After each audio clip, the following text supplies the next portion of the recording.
Alright, back on the Cummins 5.9 with the cylinder 1 Missfire. As you can see, I've already explained a lot of this, how to put it all back together. It's pretty much all done. One last thing, there was a coolant leak that was already coming out of the thermostat. It's in one of the videos, I believe the one where I took off the intake tube, which I still need to put on. But real quick, very simple to do. It is probably the simplest thermostat in the world to do. You don't need to remove anything besides the ECT sensor connector, your engine cooling temperature sensor. There it is. You don't want it in the way. You don't want to end up breaking it, anything like that. Also be careful with the sensor. You don't want to break it.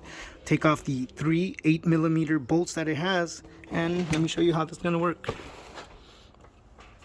Just there it is. See, once you have it up, all you get to do is move it over to the side right there. Look at that thermostat. Golly. Wonder why it was leaking, huh? Look at that seal. Ugly seal. No wonder it's leaking. That seal's no good anymore. But nonetheless, I'm going to put it down right there. Or there's the old thermostat there.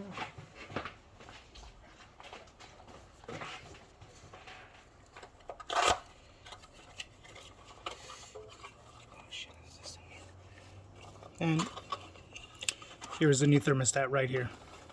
It is a Murray 4289.